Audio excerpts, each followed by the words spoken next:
Ave Maris Stella. Hello and welcome back to Vatican II in a Year. This is your host, Father Matthew Schneider, a priest of the Legions of Christ and a theology professor. This is a podcast on the Star Quest Production Network at sqpn.com. Today we're on day 15 and 16, and we're covering Perfecte Caritatis on religious life 17 to 19 on the habit and adaptation of religious life. If you want to follow along, we have a reading plan and more details at sqpn.com/Vatican. Yesterday we talked about the common life of religious that's modeled in the early church, and that's a key and for us as religious. And in this, there's need for equality of members and the right application of the cloister. Today we're going to talk about the importance of the habits of renewal in culture and of a new community having purpose. So those are the three main points of the three numbers. 17, habits simple according to the apostolate, times and places. 18, reform should include formation, culture, and spirituality. And 19, new religious communities need to fill a need, right? So we don't just create new communities for the point of creating new communities. We create them because there's some need that's not met. So moving on to paragraph 17, let's read it. The religious habit, an outward mark of consecration to God, should be simple and modest, poor and of the same becoming. In addition, it must meet the requirements of health and be suited to the circumstances of time and place and to the needs of the ministry involved. The habits of both men and women religious, which do not conform to these norms, must be changed. So what is a habit? A habit is the specific dress of a religious community. It's meant to show that outward consecration, right? So there's a degree of commonality. It doesn't need to be exactly the same, right? I'll give you a few examples when I get later on of some communities do it well, right? For example, I was with the Daughter of St. Paul. They were the ones who published my book. And all the sisters wearing a blue habit, blue veil. Veil is kind of that, the little cloth that the female religious usually wear. But the blue habit wasn't exactly the same among all the sisters. No, that's fine, right? There's a degree of commonality. It was all the same shade of blue, but some had like a vest on, some didn't have a vest. I wasn't quite sure of the exact thing there, right? And also, for a decent number of male religious, it's basically just clerics. Like when I leave the house, my religious habit is basically just wearing clerics like a normal priest. Now, my community, we have a cassock, which we wear generally just in the house and occasionally for a few apostolates, but not most of the time, and things like that, and that's fine, right? So what they want here is the Vatican Fathers want the simplicity, right? So there was a time where it got too complicated, where you get these super ornate ones that were so iron that you couldn't actually do anything in them effectively and things like that. And, there's jokes about like the ones like the Flying Nun where it have these veils that were just huge and, were twice the size of the woman's head and things like that. And that's really what they want to say, hey, take care of it, right? And I've seen other communities, other religious, a number of them, different Dominican sisters. I remember one I would stay with in Ohio where it seemed like they had a black vest that all the sisters wear with the symbol of the community, the kind of logo or shield or whatever you want to call it. And then they just wear under that, they'd wear a simple black veil, which is common. Then they just wear like a white blouse and black like ankle-length skirt, which they just buy at Target or whatever, right? So that's, in that way it's somewhat poor in the sense of like, this is just a very basic white shirt and black skirt that we bought at the store. But we have enough to show commonality in that, right? And then also make it appropriate for health and times and places. This is the health and times and places here go together because, for example, a number of communities, especially more contemplative ones, have limited heating and air conditioning, right? So if you're going to do that as part of your community poverty, you're going to need to, you have to start thinking about like how thick should this habit be so that the sisters or priests or brothers are healthy and things like that, right? A number of Carmelites now have a summer and winter habit, so they're not freezing or overheating. And that's fine, right? Yeah, especially if you're going in a community that's like that, right? My community, we generally have our homes at, moderate temperatures. Like we don't do full-on heating and cooling. Usually it's like, 73, 74 in the summer and 68 in the winter type thing. So we're trying to save money, but we don't need to rely on our habits to provide a significant amount of heating or anything like that, or cooling. I guess some could provide cooling. Anyway, so moving on to paragraph 18 about all religious should reform, and that reform should include formation, culture, and spirituality. It has 4 subparagraphs. I'm going to read it in 3 parts. So A talks about religious need to be educated, so they don't put them into the apostolate immediately. We'll talk about what that means there. B, religious need to understand the world to serve it, right? So we need to understand that we're not going to be of it, and to an extent, we're not even in it, but we still need to understand it. And then C and D is talking about time and people needed to grow in culture and spirit, right? So, before I get into text A, I just want to explain what the novitiate is. So the novitiate is the first formal stage of religious life, right? It's sometimes, the time from when you receive the habit until you make your first profession. And usually if you go to a religious community, the novices will have a slightly different habit, right? For my community, for example, in the house, they have the same one, but if they go outside the house, they don't wear clerics. They just wear like a suit and tie. Or I know like other ones, you'll go into the community and the novices are wearing white veils and the other sisters are wearing black or brown veils or something, right? That's the first, it's 1 or 2 years. And the idea of that is your main goals then is to learn the spirit of the community, learn how to pray, and discern if you're called, right? The main goal of that period is not to form yourself in some kind of ministry, form yourself in theology, things like that. No, the focus is learn the spirit, learn to pray, discern. And with that, it gets important when we talk about this. So let's read 18a. Adaptation and renewal depend greatly on the education of religious. Consequently, neither non-clerical religious nor religious woman should be assigned to apostolic works immediately after the novitiate. Rather, their religious and apostolic formation, joined with the instruction in arts and sciences direct towards obtaining appropriate degrees, must be continued as needs required in houses established for those purposes. So this is just saying all of us religious need formation. We can't just be like, hey, I'm going to, go without formation, right? And obviously it's talking about non-clerical male because the clerical male, you obviously have priestly formation. So there's kind of a bare minimum that you have to get to become a priest, right? I've taken a little more than that, a little more formation and study than that, right? And there's the importance of proper degrees, right? So if it's a teaching community, you want the sisters to get proper teaching degrees, right?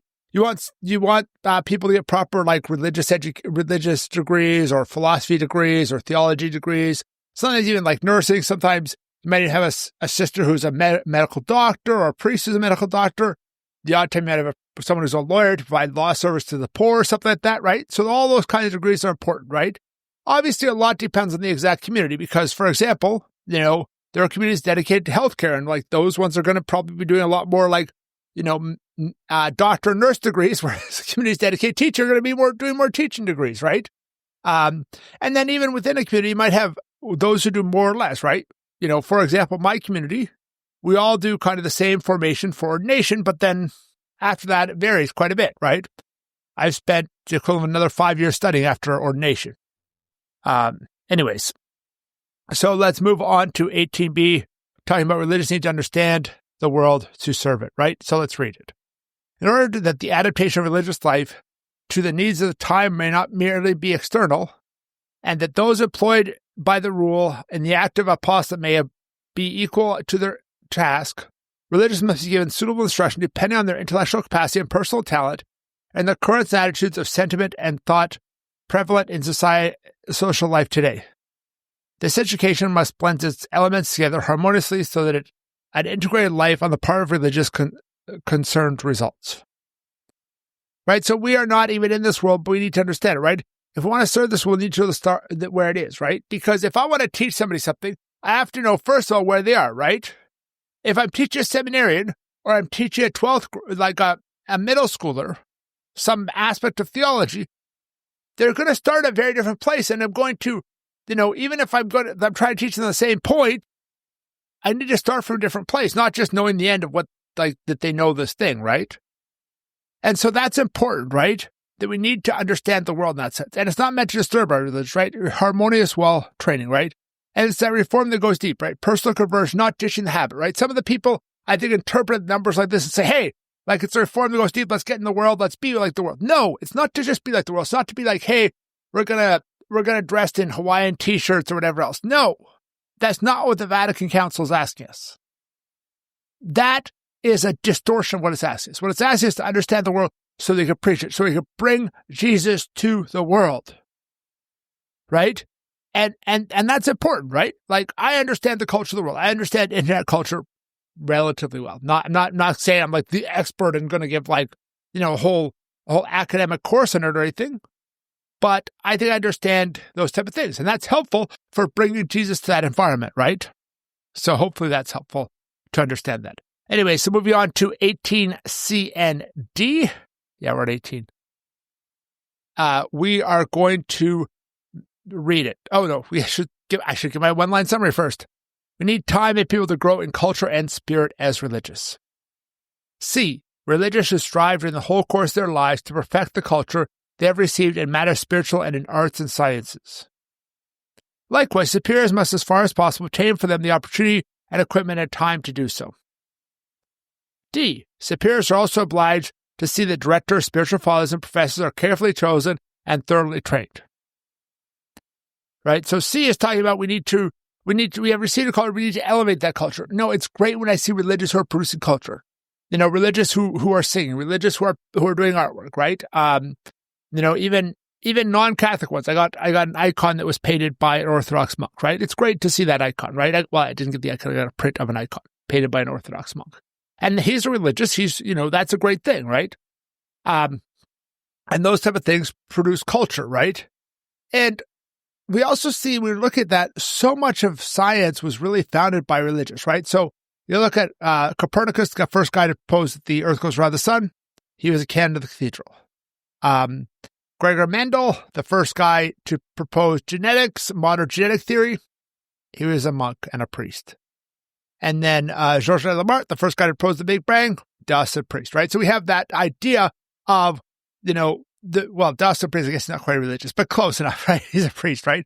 In that sense. And like, we aren't just, we leave science, we leave culture to them, and we kind of, go back into this kind of like castle church. No, we are called to bring Jesus to the culture, right? And as religious, that is included to us, right? Now, finally, it's talking about superiors needed to form people, right? They need directors, spiritual, professors, things like that, and need to be carefully trained. Me being a theology professor in the seminary, I guess that applies to me. A lot of the guys in the seminary I'm training are actually religious as well, not just religious priests, obviously, because they're all studied to be priests, but they are religious. Anyway, so we're talking about paragraph 19. New religious communities need to fill a need, right? So let's read it. When the question of founding new religious communities arises, their necessity, or at least the many useful services they promise, must be seriously weighed. Otherwise, communities may be needlessly brought into being, which are useless or lack sufficient resources. Particularly in those areas where churches have recently established, those forms of religious life should be promoted and developed to take into account the genius and way of life of the habits and the customs and the conditions of the region. Right? So new communities are good. It's great we have new communities, but we also need to, it's also good to renew or expand existing ones, right? So that's important, right? And here it says, we need to look at what apostolate or what service they perform. Here I think we lack a little bit, because it's not just providing this apostolate, it's not just teaching, right? So you can have two sets of teaching sisters who are very different in their spirit, right? One's one's a super, like, let's talk about the Sacred Heart every day. The other one's a different idea. Or one has certain cultural aspects that they integrate into this certain way of teaching, integrating kind of a full spectrum teaching, where one teacher teaches the whole spectrum of courses, and the other one's more of a specialized and things like that. And all those things are helpful for the church, right? And then even like a new way to live contemplative life, or a new convent, which, depending on how you want to talk about it, like, in a way, each Carmelite convent, for example, is independent. Now, obviously, they all follow the rule of the Carmelite rule and things like that. But we're going to look at what apostolate the contemplative Carmelite is going to provide? No. I do not expect the contemplative Carmelites to provide an apostolate. I expect them to pray for the salvation of the world. And it's great. And if there are women who want to do that, we should found those communities, right? Because that provides so much help for the church in saving the world, right? The prayers of the nuns save us all. And we don't need to multiply communities, exactly right. And then we need to adapt to particular culture, talking about particularly new cultures and things like that.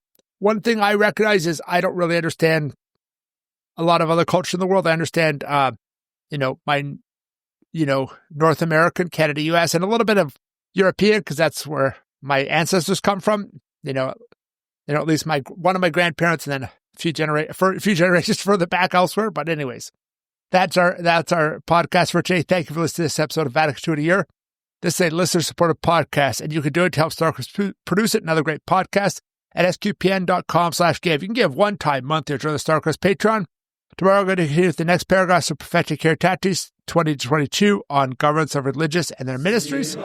Please join us then to learn more about Vatican II, which will provide a blueprint for the Catholic Church. If you want more information like playlists and a reading plan, go to sqpn.com/Vatican, frmatthewlc.com/Vatican, or Vatican SQPN on Facebook and X. There's also an SQPN Discord with a channel for Vatican II in a Year at sqpn.com/Discord. Amen.